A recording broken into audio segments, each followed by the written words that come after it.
Il n'y a plus rien à faire, déclara le médecin. Mais un enfant se leva et dit simplement, « Laissez-moi essayer ». La voiture noire et brillante s'arrêta lentement devant l'entrée principale de l'hôpital Poincaré, à Madrid. L'élégante berline contrastait avec l'austérité du bâtiment, comme une apparition étrange dans un monde accablé de douleur. À l'intérieur, Élise, la fille unique de Monsieur Julien, luttait entre la vie et la mort. Elle n'avait que 14 ans. Autrefois pleine de vie, rieuse et douce comme un ange tombé du ciel, elle n'était aujourd'hui qu'une silhouette fragile étendue sur un lit d'hôpital, ses yeux vides semblant contempler un monde déjà lointain. « Monsieur Julien », murmura le chef du service neurologique, la voix empreinte de gravité, « je crains que nous n'ayons plus d'option. » Julien, debout dans le couloir froid, sentit son cœur se contracter. Il serra les poings, luttant contre la panique. « Que voulez-vous dire » bredouilla-t-il, la voix tremblante. « La maladie de votre fille a atteint son stade terminal. Nous avons tenté tous les traitements disponibles. Aucun n'a eu d'effet. C'est un trouble neuromoteur rare, extrêmement agressif. Et, incurable. Je peux payer, le double, le triple, peu importe. » Hurla Julien, la voix rauque, désespérée. « Sauvez-la, je vous en prie. » Le médecin baissa les yeux, impuissant. Son regard, noyé de tristesse mais résigné, ne laissa plus place au doute. « Je suis sincèrement désolé. » Ce soir-là, la voiture repartit lentement de l'hôpital, sous un ciel de cendres. La ville se couvrait d'un manteau neigeux délicat, et les flocons tombaient comme des fragments de verre glacé. Julien regardait défiler les rues, le regard vide, les pensées embrouillées. Rien n'avait plus de sens. « Arrête-toi à Puerta del Sol », souffla-t-il à son chauffeur. Andrés, son fidèle assistant depuis 12 ans, se retourna, étonné. « Monsieur, il fait très froid dehors. J'ai besoin d'air. » La voiture s'arrêta à proximité de la célèbre place, d'ordinaire joyeuse et lumineuse. Mais ce soir-là, elle n'était que silence et vent mordant. Julien descendit, le manteau serré autour de lui. Il marcha, lentement, jusqu'à un coin de rue. Là, un jeune garçon noir vendait des mouchoirs en papier. Il ne criait pas, ne tendait pas la main. Il restait simplement là, immobile, les yeux fixés sur l'homme. Julien sentit un pincement violent dans sa poitrine. Le regard du garçon semblait sonder son âme. « Comment tu t'appelles » demanda-t-il d'une voix rauque. « Samir » répondit l'enfant, à peine audible. Julien sortit machinalement son portefeuille. Mais Samir secoua la tête et dit doucement. « Je sais comment guérir votre fille. » Un silence irréel s'abattit. Julien, figé, crut un instant avoir mal entendu. Puis il éclata d'un rire nerveux, presque cruel. « Tu te prends pour quoi? Un prophète miniature? Un petit sorcier de trottoir ?» Mais Samir ne broncha pas. Il continua de le regarder, calme, impassible. « Un homme comme vous ne croit pas au miracle, » dit-il simplement. « Mais votre fille a besoin de quelqu'un qui est déjà revenu de cette maladie. »« Tais-toi » gronda Julien, dont la voix devint tranchante comme l'acier. « Tu te moques de moi? Tu crois que tu peux jouer avec ma douleur pour me soutirer de l'argent? Dégage, avant que je n'appelle la police. » Andrés, alerté par les cris, s'approcha. « Ce gamin vous a dit quelque chose de déplacé » demanda-t-il. Julien tremblait de rage. « Je veux savoir qui il est. Tout. Où il vit, d'où il vient, ce qu'il cache. Enquête immédiatement. » La voiture redémarra. Mais dans l'esprit de Julien, une phrase ne cessait de tourner en boucle, « Je sais comment guérir votre fille. » Ce soir-là, dans son vaste bureau tapissé de bois noble, Julien contemplait le portrait de sa fille suspendu au-dessus de la cheminée. Élise souriait sur la photo, radieuse, son chien blanc Alaska blotti contre elle. Ses yeux débordaient de lumière. Aujourd'hui, ces mêmes yeux étaient éteints, brisés. « Ma fille, s'il existe une chance, une seule sur 1 million, même venant d'un enfant inconnu, je la saisirai. »« Vous avez dit quelque chose, monsieur » demanda Andrés en entrant avec un dossier. « Qu'est-ce que c'est » ? »« Le dossier de Samir. » Julien s'assit, ouvrit le dossier, parcourut les lignes. Âge, 12 ans. Né à Dakar, Sénégal. Mère, Mireille Diane, veuve. Arrivé en Espagne en 2013. Vie à Valca. Scolarisé à l'école primaire de l'Olivo. Expulsé il y a 3 ans pour avoir diffusé des histoires superstitieuses et promu des méthodes de guérison non conventionnelles. Selon les archives, dit Andrés, il a souffert d'un trouble neuromoteur léger. Il s'est rétabli, sans traitement médical. Julien leva les yeux, stupéfait. Sans médicaments? Sa mère affirme avoir utilisé des techniques de mouvement, des massages, de la musique, et un soutien émotionnel. Julien jeta le dossier sur le bureau avec agacement. Des illusions, des histoires que les pauvres inventent pour ne pas sombrer dans le désespoir. Moi, j'ai besoin de médecins. Pas de guérisseuses venues d'Afrique avec leurs légendes. Andrés garda le silence. Mais dans ses yeux, un doute naissait. Dehors, la neige continuait de tomber. À Valka, Samir s'était endormi recroquevillé sur un banc de pierre, un vieux manteau pour seule protection. Il leva les yeux vers le ciel noir, puis les referma. « Élise, tu ne dois pas mourir. Parce que moi, j'étais là-bas. Et je suis revenu. » Le lendemain matin, la lumière blafarde traversait à peine les grandes baies vitrées de la demeure de Julien. Le froid semblait s'être installé jusqu'au cœur des murs. Dans la vaste salle à manger, il était seul. Une tasse de café froide devant lui. Carmen, la gouvernante, s'approcha timidement. « Monsieur Julien, vous ne voulez rien manger ? » « Je n'ai pas faim. » « Des nouvelles de l'hôpital ?» Il ne répondit pas. Carmen déglutit et s'éloigna, respectueuse. Elle travaillait ici depuis 20 ans. Elle avait vu Élise grandir, entendu ses rires remplir la maison. Et elle avait aussi séché les larmes de Julien les premières nuits de l'hospitalisation. Le téléphone sonna. « Monsieur, dit Andrés au bout du fil, je suis à Valka. J'ai parlé à la mère de l'enfant. Nous avons eu recours à un interprète. Et alors ? Elle maintient qu'elle a guéri Samir avec sa méthode. Pas de médicaments. Juste du mouvement, de la musique, de l'amour. » Julien laissa échapper un ricanement amer. « Tu veux que je l'invite à une conférence ? N'essaie pas de me ridiculiser devant mes collègues. Ces absurdités africaines, ce n'est pas pour moi. »« Je comprends, » murmura Andrés. « Mais il y a autre chose. Le garçon a été suivi à l'hôpital Gregorio Maranon. Et le médecin référent était Arnaud Delma. » Le silence tomba, dense comme une chape de plomb. « Arnaud ? Tu es sûr ? » C'est ce que dit le dossier. Le nom du patient était codé. On l'a retrouvé par hasard dans une archive papier. Envoie-moi tout. Tout.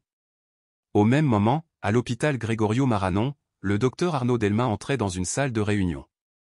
Autour de lui, plusieurs spécialistes et le directeur. « J'ai une annonce, » dit-il en tenant un rapport dans les mains. La Fondation de la Mare a décidé de prolonger notre financement pour 6 mois supplémentaires. En échange, elle exige un rapport détaillé sur nos progrès dans la recherche sur les maladies neuromotrices. Il se tut un instant, puis ajouta à voix plus basse. « Je crois que nous avons entre nos mains une piste, que la science n'a pas encore su expliquer, mais que la vie, elle, a déjà validée. » Une jeune infirmière du nom de Claire leva timidement la main lors d'une réunion clinique. « Docteur, j'aurais une question. L'an dernier, en classant de vieux dossiers dans un entrepôt abandonné, j'ai trouvé un cas de guérison, inexpliqué. Le nom du patient était codé, mais la signature du médecin traitant, c'était la vôtre. » Arnaud, pédiatre en chef, resta pétrifié. Le silence s'abattit sur la salle. Il tenta de masquer son trouble par un sourire crispé et fit un geste désinvolte. « Oh, sûrement une erreur administrative. Ce patient ne souffrait pas vraiment d'un trouble neuromoteur. Le diagnostic initial était erroné. Rien de significatif, vraiment. » Claire allait répliquer, mais son regard croisa celui, dur et dissuasif, du responsable des ressources humaines. Elle se tut, la gorge nouée. Pendant ce temps, Arnaud serrait le poing sous la table. Une sueur glacée ruisselait le long de sa nuque. Il le savait, si le dossier de Samir refaisait surface, c'en était fini de lui. Sa carrière, sa réputation, les millions en financement, tout s'écroulerait comme un château de cartes. Il se rappelait encore parfaitement de ce cas. Samir. Un enfant. Pauvre. Invisible. Et surtout, guéri. À l'époque, Arnaud avait accepté d'accueillir Mireille, la mère de l'enfant, comme assistante de recherche. Une femme sans diplôme médical, mais dotée d'une foi inébranlable, de mains expertes, et d'une voix qui semblait calmer les tempêtes. 3 jours après, il l'avait renvoyé avec mépris. La foi, les massages et la musique traditionnelle ne sont pas des traitements, lui avait-il lancé au visage. Et pourtant, contre toute attente, l'enfant avait guéri, sans médicaments, sans protocole, sans hôpital. Cette vérité, Arnaud n'avait jamais pu l'accepter. Dans le quartier pauvre de Valca, au sud de Madrid, les ruelles étroites étaient tapissées de déchets. Des murs tagués entouraient des baraques faites de planches compressées. Là, dans le froid humide, Samir, désormais adolescent, était accroupi sous un auvent, nettoyant avec soin des mouchoirs en papier récupérés dans les poubelles, espérant les revendre propres. Dans la cuisine, sa mère Mireille surveillait une soupe de lentilles qui mijotait dans une marmite rouillée. « Maman, je l'ai revu aujourd'hui. Le millionnaire. Il ne me croit toujours pas. Je lui ai tout expliqué pourtant. » Mireille s'approcha, son regard empreint de tendresse, mêlé à une profonde mélancolie. « Samir, mon fils ? Ils ne nous ont jamais vraiment écoutés. Mais tu n'as pas besoin qu'ils te comprennent. Ce qui compte, c'est qu'Élise te comprenne. » Il baissa la tête. « Et si je ne suis pas à la hauteur ? Et si elle ne guérit pas ?» Elle posa sa main sur son épaule, ferme et douce. « Tu as déjà gagné une fois. Ce n'est pas grâce à moi. Ce n'est pas à cause de mes prières ou de mes gestes. C'est parce que tu n'as pas abandonné. Si Élise peut ressentir ça, tu l'auras déjà aidée. » Ils restèrent silencieux. Dehors, les nuages lourds s'accumulaient, annonçant une tempête. Ce même soir, dans le vaste bureau feutré du manoir de la Mare, Julien était seul. Son regard perdu dans les flammes dansantes de la cheminée. Un coup discret à la porte. Andrés entra, un dossier épais à la main. « Monsieur, vous devez voir ceci. » Julien feuilleta le rapport, ses yeux s'agrandissant au fur et à mesure. Des données biomédicales, des graphiques de récupération musculaire, une signature, celle d'Arnaud. Une photo d'un enfant au visage flouté. Mais ces yeux-là, Julien ne les oublierait jamais. C'est lui, n'est-ce pas? Oui, monsieur. Le patient codé R18B. C'est Samir. Arnaud a gardé tout cela secret. Et nous lui avons versé 3 millions d'euros en 2 ans. Julien s'affaissa dans son fauteuil. Il se sentait trahi. Trompé. Abusé. Pendant qu'il misait tout sur la médecine moderne, un enfant des rues avait peut-être tenu la vérité entre ses mains. Je veux tout savoir sur cette femme. Mireille. Pas en tant que mère. En tant que thérapeute. Andrés hocha la tête. Je m'en occupe immédiatement. Julien regarda par la fenêtre. La neige tombait en silence, mais soudain, elle ne lui parut plus si blanche. Quelque chose changeait. Une semaine plus tard, la ville de Madrid s'éveilla sous une pluie battante. Au 3e étage du siège de la Fondation, Julien visionnait une vidéo extraite des caméras de l'hôpital Gregorio Marañón. Andrés murmura, ce fragment était codé, mais nos techniciens l'ont restauré. Regardez la femme. L'image agrandie montrait Mireille. En manteau usé, elle tenait dans ses bras un enfant pris de spasmes. Elle ne paniquait pas. Ses mains se mouvaient avec une précision étrange, ses lèvres chantaient quelque chose d'inaudible. C'est elle. Souffla Julien. Et l'enfant, c'est Samir. 8 ans à l'époque. 3 jours après cette crise de convulsion, il marchait seul. Julien ne dit rien. Son cœur battait. D'un côté, un enfant rejeté par le système. De l'autre, sa propre fille, Élise, clouée au lit, entre la vie et la mort. Et si je laissais passer une chance, murmura-t-il. Andrés posa une main sur son épaule. Ce n'est pas trop tard. Ce soir-là, dans la chambre glacée d'Élise, les machines clignotaient faiblement.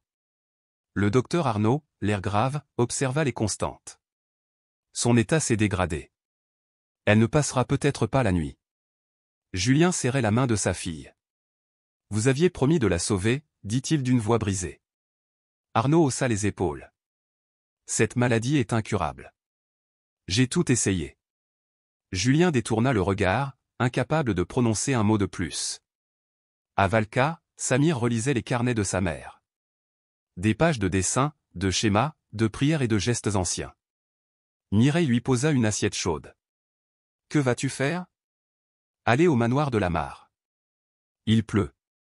Ils ne te laisseront pas entrer. Je ne veux pas d'argent. Je veux aider. Je sais ce que vit Élise. Être allongé, incapable de parler, et sentir les gens penser que tu n'es plus là. Mireille l'observa en silence. Prends l'écharpe que j'ai tricotée. Et souviens-toi, même s'il te rejette, reste digne. Samir hocha la tête, enroula l'écharpe autour de son cou, et sortit dans la tempête. Devant le manoir, trempé jusqu'aux os, Samir se posta face aux gardes. Je dois voir monsieur Julien de Lamare. L'un des hommes se moqua, t'es encore là, toi? Le garçon au mouchoir? Va jouer ailleurs. Samir recula, puis redressa la tête, déterminé. Je ne demande rien. Je suis venu pour sauver Élise. Sa voix porta jusqu'au balcon. Julien, figé, se rappela sa fille, disant plutôt, « Papa, je veux offrir des mouchoirs aux inconnus. » Il posa la main sur la rambarde. Andrès, fais-le entrer. L'eau ruisselait encore du manteau de Samir lorsqu'il pénétra dans le grand hall. Il ne tremblait pas. Donnez-moi une chance. 1 heure. Si rien ne se passe, je m'en irai. Julien acquiesça. 1 heure. Dans la chambre, Élise était inerte, respirant faiblement. Samir s'approcha lentement, posa son écharpe sur ses jambes. Puis il s'agenouilla, ferma les yeux, et chanta. Une mélodie que seule une mère peut transmettre. Et alors, quelque chose changea. Samir s'approcha doucement du lit, le cœur battant, et tendit la main vers celle de la fillette alitée. « Tu me reconnais, n'est-ce pas » murmura-t-il, la voix tremblante. Il n'y eut pas de réponse immédiate. Pourtant, dans le silence suspendu de la pièce, les yeux d'Élise, restés figés depuis des semaines, frémirent légèrement. Un spasme imperceptible, mais porteur d'espoir. Samir poursuivit, les doigts serrant tendrement ceux de la jeune fille. J'étais cet enfant qui pleurait, qui avait mal, qui avait peur. Mais quelqu'un chantait pour moi. Quelqu'un croyait encore que j'étais là. Avec une infinie douceur, il commença à masser chacune de ses phalanges, comme s'il voulait raviver en elle les souvenirs enfouis dans sa chair. Tu sens la pression? C'est comme ce jour où j'ai eu le plus peur, mais j'ai survécu. À ses côtés, Julien retenait sa respiration, les yeux rivés sur sa fille. Un peu plus loin, Andrès filmait discrètement la scène avec son téléphone, non pas pour se justifier, mais comme on immortalise un moment sacré, suspendu entre ciel et terre. 1 minute. 2. 3. Et soudain, la main d'Élise bougea. Si légèrement que seul un cœur attentif pouvait le percevoir. Samir ne dit rien. Il se contenta de sourire, d'un sourire silencieux et lumineux, comme s'il savait que le miracle s'annonçait. Puis, Élise cligna des yeux. Pour la première fois depuis des semaines. Julien bondit, abasourdi, et s'agenouilla à son chevet. « Élise? Tu m'entends, ma fille ?» Les lèvres d'Élise frémirent. Une expiration plus longue, plus profonde, se fit entendre. Pa. Elle ne termina pas le mot, mais cela suffisait. Julien tomba à genoux, étreignant sa main entre les siennes, les larmes se mêlant à la pluie qui, dehors, continuait de tomber sur le jardin silencieux. En contrebas, Donia Carmen observait la scène à travers la vitre embuée. Lorsqu'Andrès la rejoignit, elle murmura, comme parlant à elle-même. Un miracle s'est-il vraiment produit? Peut-être. Parfois, ce que la médecine ne peut expliquer, c'est la foi qui l'accomplit. Cet enfant? Ce garçon n'est pas ordinaire. Andrès hocha lentement la tête. Non. Il est l'espérance. Depuis ce jour, la maison de la mère, jadis habitée par le silence et l'angoisse, s'était transformée. On y marchait plus à pas feutrés. Les murs vibraient désormais d'un mélange d'émerveillement et d'espérance fragile. Même Donia Carmen, qui nettoyait chaque matin le visage d'Élise comme on lave celui d'une statue inanimée, disait désormais ressentir une chaleur nouvelle en caressant sa joue. Julien, quant à lui, ne quittait plus la chambre. Il observait, notait chaque mouvement, chaque battement, chaque frémissement. Et surtout, il ne s'opposait plus à la présence de Samir. Bien au contraire. « As-tu besoin de quelque chose ?» lui demanda-t-il. « Des instruments? De la musique? Dis-moi ce qu'il te faut. » Mais Samir secoua la tête. « J'ai besoin de ma mère. Parce que tout ce que je sais, je l'ai appris d'elle. » Andrès n'attendit pas une seconde. Quelques heures plus tard, une voiture noire s'arrêta devant le quartier noble de Valka. Une femme descendit, simple, vêtue d'un foulard couleur terre, un sac en toile râpé sur l'épaule. « Madame, dit Andrès en inclinant respectueusement la tête, je suis mandaté par monsieur de la Marure pour vous confier la garde de mademoiselle Élise. Salaire et logement inclus. » Mireille le regarda avec sérénité. « Je ne viens pas pour l'argent. Je viens pour Élise. » Pendant ce temps, à l'hôpital Gregorio Maranon, le docteur Arnaud sentait la pression monter. Des murmures circulaient dans les couloirs. Des dossiers médicaux qu'il croyait disparus étaient de nouveau évoqués dans les réunions. Et surtout, ce message l'obsédait, « Je veux vous parler en privé. » À propos d'un ancien dossier. Arnaud fulminait dans son bureau. Il ne pouvait pas tout perdre à cause d'un enfant noir, pauvre, et d'une femme africaine sans diplôme reconnu. C'était inacceptable. Mais à la maison de la mère, Mireille gagnait progressivement la confiance du personnel. Même Carmen, d'abord méfiante, fut désarmée. « Monsieur Julien, murmura-t-elle en aparté dans le couloir, cette femme, sans titre, sans certificat officiel. Elle ne devrait pas s'occuper d'Élise. Vous savez que je veille sur elle depuis sa naissance. » Julien hocha la tête. « Je comprends votre inquiétude. Mais sans cette femme, ma fille n'aurait aucune chance. Elle a déjà fait un miracle avec son fils. Et j'en suis témoin. » Carmen pinça les lèvres, baissa la tête. « Très bien. Mais je la surveillerai. » Les jours suivants, Mireille et Samir travaillaient comme deux instruments d'une même mélodie. Chaque matin, Mireille posait sa main sur le front d'Élise, fermait les yeux, et murmurait. « Sens-tu ? Le cœur est plus régulier. Sa peau est plus chaude aujourd'hui. » Elle sortait alors une vieille radio et diffusait une musique sénégalaise douce, rythmée, comme une berceuse de sable et de tambour. Samir, assis près de sa sœur de cœur, lui parlait à voix basse. « Tu te souviens ? Des moineaux, chaque matin, sur la place du Soleil ? Tu courais après eux, les bras écartés. » Julien, posté à la porte, restait en silence. Il observait. Et un soir, cela arriva. Élise bougea nettement les yeux en entendant la clochette que Samir agitait. Elle suivit même la lumière d'une lampe. « Papa. » Le mot s'échappa de ses lèvres. Une brise. Une prière. Julien se précipita, lui prit la main. « Tu m'as appelé, Élise. » Elle ne répondit pas. Mais un sourire, discret mais réel, apparut au coin de sa bouche. Pour la première fois depuis des mois, Carmen entra avec une serviette fraîche. Elle s'arrêta net. Son visage blêmit. Les mots sortirent d'eux-mêmes. « Mon Dieu !» Ce soir-là, Arnaud se rendit à la maison de la mère. Il pleuvait fort.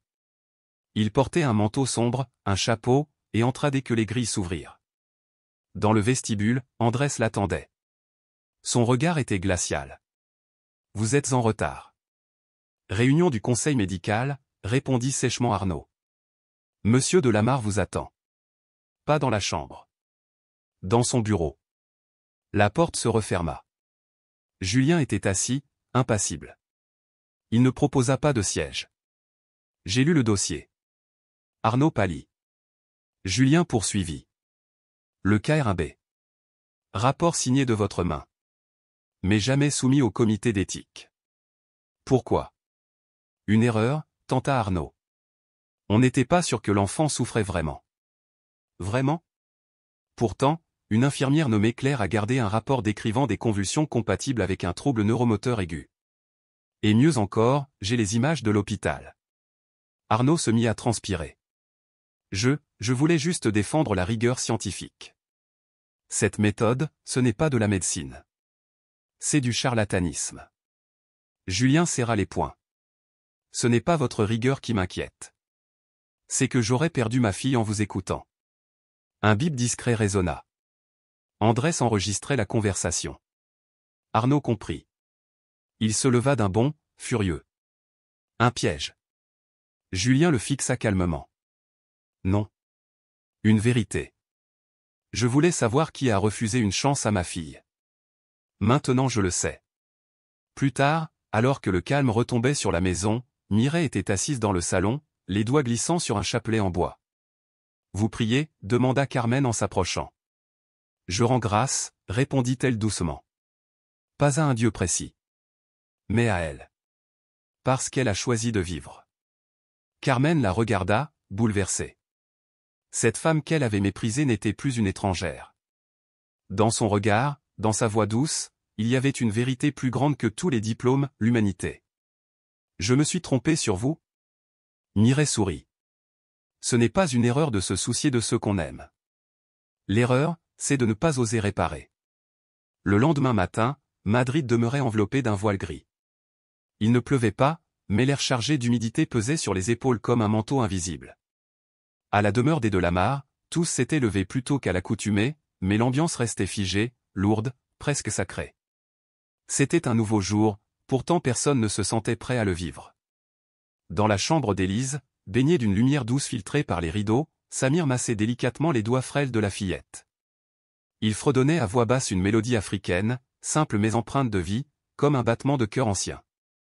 À ses côtés, Mireille ajustait un petit lecteur audio d'où s'échappaient des sons de vagues et de mouettes. Le rythme des tambours d'hier a eu un effet, murmura-t-elle. Aujourd'hui, nous allons essayer de combiner les sons de la nature avec les massages sensoriels. Cela pourrait stimuler la zone émotionnelle de son cerveau. Samir hocha la tête, ses yeux brillant d'un enthousiasme tranquille.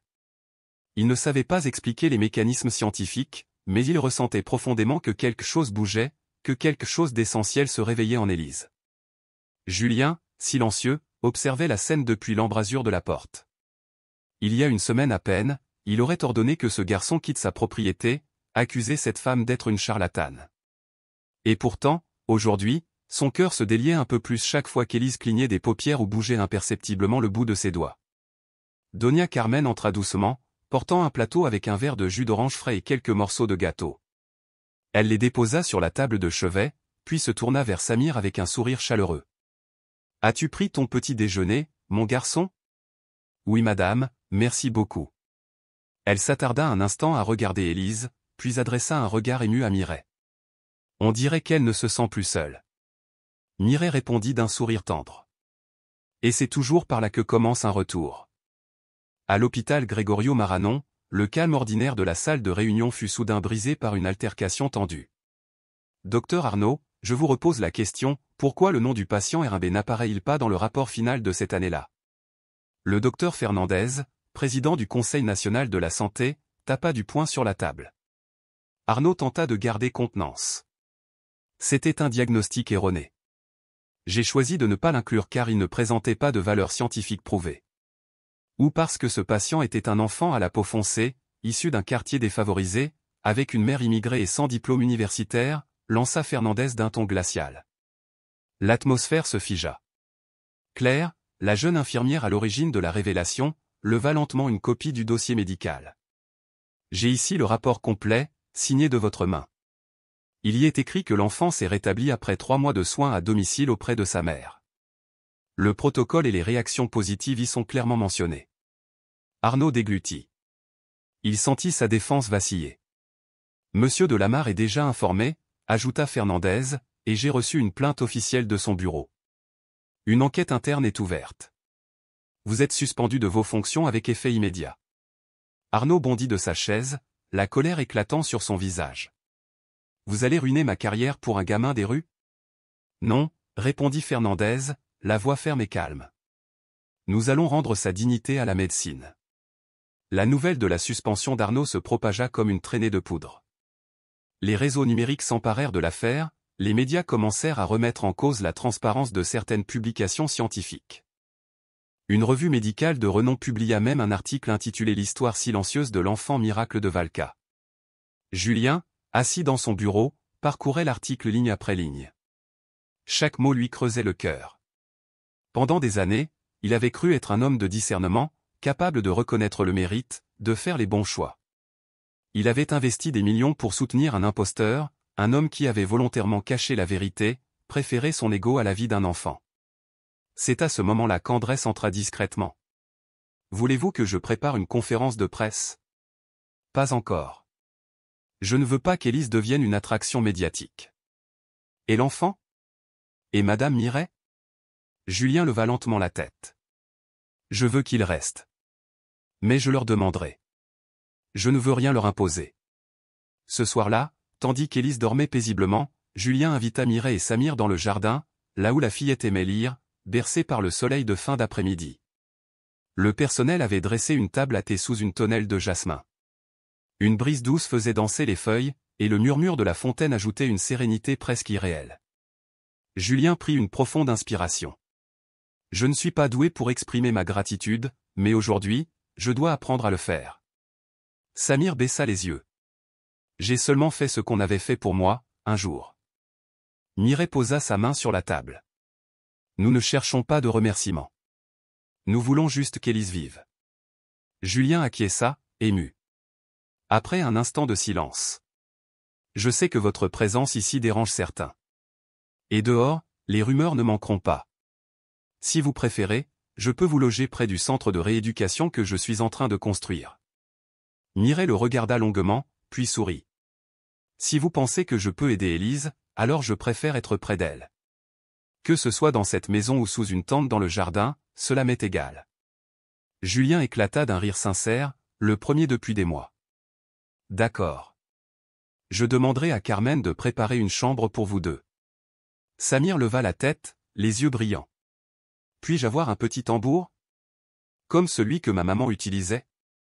Julien posa une main affectueuse sur son épaule. Tu auras ton tambour. Et tout ce qu'il faut pour aider Élise à guérir. Le lendemain matin, une lumière dorée caressait les murs de la chambre d'Élise. Un souffle nouveau semblait flotter dans l'air. Elle réussit à lever doucement le poignet et à tourner la tête vers le chant des oiseaux diffusé par une enceinte Bluetooth. Carmen, assise près du lit, ouvrit la bouche sans voix. Ses yeux suivirent la lumière qui dansait sur le visage de la fillette. Samir s'approcha avec son petit tambour. Il en frappa doucement la peau, en cadence. Tu reconnais ce son, n'est-ce pas? La première fois que je l'ai entendu, je ne pouvais même pas ouvrir les yeux. Mais aujourd'hui, je le joue pour toi. Un souffle discret se fit entendre. Élise ferma les yeux, puis les rouvrit. Et cette fois, ses yeux n'étaient plus vides. Il y avait quelqu'un derrière ce regard. Mireille se tourna vers Julien. Vous voyez, ce n'est pas le corps. C'est l'âme de l'enfant qui répond. Julien ne répondit pas. Il baissa la tête et porta ses mains tremblantes à ses yeux. Ce n'était pas de la fatigue. C'était la première fois depuis des mois qu'il pleurait, non pas de douleur, mais d'une foi nouvelle. Quelques jours plus tard, les signes de progrès étaient indiscutables. Les gestes d'Élise n'étaient plus des réflexes, mais des mouvements conscients, pleins de volonté. La chambre, naguère pleine d'ombre et de silence, s'était transformée. Elle devenait un sanctuaire d'espoir. Julien ne voyait plus en Samir un enfant des rues. Il voyait celui qui avait ouvert une brèche dans le mur de l'impossible. Celui qui avait osé croire quand tous avaient abandonné. Chaque matin, Mireille, Samir et Élise formaient un petit cercle. La fillette posait ses mains sur le tambour, tapait parfois doucement, d'autres fois, elle respirait au rythme de l'eau qu'on faisait couler à proximité. Mireille lui apprenait avec une infinie patience des mouvements simples, comme on apprendrait à marcher pour la première fois. Tu te souviens de ce rythme? Demanda Samir en frappant doucement le tambour. Élise acquiesça faiblement. Ses lèvres remuèrent. Papa. Ce fut la deuxième fois qu'elle l'appelait ainsi. Mais cette fois, sa voix était plus claire. Julien observait depuis la porte, figé. Il avait du mal à croire ce qu'il voyait. Mais en lui, quelque chose de rare renaissait. Une foi, autrefois perdue, reprenait racine. Carmen se tenait près de lui, l'expression encore prudente. Monsieur, je crois qu'il y a quelque chose de différent. Julien ferma les yeux un instant. Un sourire discret vint fleurir sur son visage. Peut-être, Carmen. Peut-être que nous assistons à un miracle. Julien restait immobile, le cœur battant à tout rompre, absorbé par les paroles de Mireille. Il faut encore être patient. Mais, je l'ai vu. Élise suit la lumière. Ses yeux brillent. Il n'ajouta rien, mais entra en silence dans la chambre. Chaque pas résonnait, comme s'il pesait une promesse. Il s'approcha du lit, guidé par une seule chose, l'espoir. Élise, murmura-t-il doucement. La petite fille ne répondit pas immédiatement, mais un frémissement subtil parcourut ses traits. Lentement, comme si son âme remontait à la surface, ses yeux se tournèrent vers lui. Elle le regarda, le reconnut. Papa, souffla-t-elle. Sa voix était faible, à peine audible, mais chargée d'une force bouleversante. Julien sentit sa gorge se nouer, ses jambes fléchir. Il s'assit précipitamment au bord du lit, saisit la petite main chaude et fragile d'Élise. Tu as dit mon nom? Vraiment? Les larmes coulaient sans retenue, lavant des mois de douleur, de nuits blanches, de prières muettes. Il s'était battu sans relâche, accrochant la vie de sa fille à des machines, à des espoirs médicaux fanés. Et là, contre toute attente, c'était sa fille elle-même qui revenait, animée non par des miracles invisibles, mais par une force humaine, immense, portée par l'amour. « Merci, papa », murmura-t-elle en refermant doucement les yeux. Au même instant, dans le bureau de Julien, une autre réalité se tissait, l'affaire du docteur Arnaud Delmas. L'enquête prenait de l'ampleur. Les premières pièces du puzzle s'assemblaient, des rapports de fraude, des diagnostics maquillés, des preuves de dissimulation médicale. Andrés, son fidèle assistant, entra avec un dossier épais à la main. Il le posa devant lui, en silence. À l'intérieur, des documents irréfutables démontraient qu'Arnaud avait couvert plusieurs cas médicaux, uniquement pour protéger sa réputation et les financements de ses recherches. « Nous ne pouvons plus laisser cet homme manipuler impunément la vérité », dit Andrés d'un ton grave, les yeux fixés sur Julien. Celui-ci resta un instant muet, absorbé par le poids des révélations. Puis il ferma le dossier lentement et dit d'une voix ferme. « Il est temps que la vérité éclate au grand jour. » Le lendemain, Julien convoqua une conférence de presse. Dans toute la ville, son nom était sur toutes les lèvres. Dans la grande salle de la Fondation de la Mare, les journalistes s'installaient, impatients. Tous avaient entendu parler d'Élise, mais peu connaissaient la vérité derrière ce que beaucoup qualifiaient de « miracle ». Julien s'avança vers le micro. Il portait un costume sombre, mais son regard n'avait rien de froid.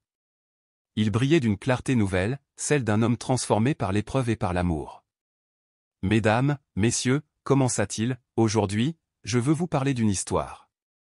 Une histoire qui ne parle pas seulement de foi ou de médecine, mais d'amour, de courage et de vérité. » Un silence profond tomba dans la salle. Ma fille Élise a été déclarée perdue. Pendant des mois, elle est restée immobile, enfermée dans un silence que même la science ne savait expliquer. Et pourtant, elle est revenue à nous. Grâce à qui? Pas à une pilule, ni à une technologie, mais grâce à un garçon, Samir, et à sa mère, Mireille. Une femme que la médecine a toujours ignorée, simplement parce qu'elle n'a pas de diplôme. Il marqua une pause, les yeux humides. Mais cette femme possède ce que bien des médecins ont perdu, l'humanité. Elle a soigné son fils avec patience, musique, amour, et foi. Aujourd'hui, elle soigne ma fille. Certains journalistes se regardaient, hésitant entre l'émotion et le scepticisme. Mais Julien n'avait plus peur des regards. Le docteur Arnaud Delmas, celui qui était en charge du cas de ma fille, n'a pas simplement commis une erreur médicale. Il a trahi son serment. Il a caché un cas de guérison par peur de perdre ses sponsors, son image. Je demande qu'une enquête formelle soit ouverte par le Conseil national de la santé. Ces mots claquèrent dans l'air comme un coup de tonnerre. Il n'était plus seulement un père éploré, ni un philanthrope. Il était devenu une voix pour ceux qu'on ne voulait pas entendre. Dans les jours qui suivirent, les médias s'enflammèrent. Le nom de Mireille devint un symbole, et celui de Samir, une lueur d'espoir. Certains médecins commencèrent à remettre en question les traitements purement pharmacologiques. D'autres saluaient enfin le travail acharné de Mireille. Mais elle, au milieu de cette tempête médiatique, ne cherchait ni gloire ni reconnaissance. Elle continuait, chaque jour, à masser les doigts d'Élise, à lui faire écouter des chants africains, à lui murmurer des encouragements. Samir restait à ses côtés, tambourinant de temps en temps pour stimuler l'attention de la fillette. La nuit, la maison reprenait son calme. Élise dormait profondément, son visage apaisé. Pour la première fois depuis des mois, elle semblait simplement vivante. Julien entra dans la chambre, l'observa longuement. Puis, en lui caressant doucement les cheveux, il murmura. « Il reste encore beaucoup à faire, ma chérie. Mais tu m'as déjà rendu l'essentiel, une raison de vivre. » Le lendemain, l'atmosphère dans la demeure des Delamare était pleine d'un espoir discret mais solide. Élise n'était plus figée dans son lit. Ses yeux suivaient les mouvements dans la pièce, ses doigts tressaillaient parfois, surtout lorsqu'on lui mettait de la musique. Elle réagissait aux caresses, aux voix. Julien restait le plus souvent à ses côtés, bien qu'il doive parfois s'absenter pour ses responsabilités professionnelles. Lorsqu'il rentrait, même pour une heure, il se sentait renaître. Mais un matin, alors qu'il était en visioconférence, Andrés fit irruption dans son bureau, l'air préoccupé. « Monsieur, il faut que vous voyiez cela. » Il lui tendit une nouvelle pile de documents. Les médias encensent le miracle, mais la communauté médicale commence à critiquer violemment le traitement de Madame Mireille. Ils disent qu'il n'aurait eu aucun effet sans soutien médical. Julien fronça les sourcils, serra les mâchoires. « Je ne laisserai personne détruire cette femme. Elle a sauvé ma fille quand tous les autres avaient baissé les bras. Je ferai tout ce qui est en mon pouvoir pour la défendre. » Très bien. Mais sachez que le docteur Arnaud Delma vient de porter plainte contre vous pour diffamation à la suite de votre conférence. Julien haussa les épaules. Qu'il le fasse. Moi, je dois veiller sur Élise. La justice suivra son cours. Nous ne fuirons pas. À l'hôpital, Arnaud Delma vivait ses pires heures. Les critiques pleuvaient. Il se savait observé, jugé. Un journaliste l'arrêta à la sortie d'une réunion. « Docteur, un commentaire sur les accusations de Monsieur de Lamarre ?» Arnaud serra les poings. « Tout ce que j'ai fait, je l'ai fait pour la science. Monsieur de Lamarre n'est qu'un homme riche, pas un médecin. Il ne comprend pas. » Mais intérieurement, il sentait que le sol se dérobait sous ses pieds. Il ne perdait pas seulement sa carrière, il perdait le contrôle. Et plus encore, il sentait s'effondrer cette version du monde qu'il avait toujours défendue. Pendant ce temps, chez les de Lamarre, la vie reprenait un sens. Ce jour-là, alors que le soleil descendait doucement, une lumière dorée traversa la chambre. Samir jouait doucement de son tambour, assis près du lit. Soudain, Élise tourna la tête. Ses lèvres bougèrent. Un murmure s'en échappa. « Papa, papa. » Julien resta figé. Son cœur faillit exploser. Il courut vers elle, se pencha, prit sa main. « Tu m'as appelé, ma fille ? Tu parles vraiment ?»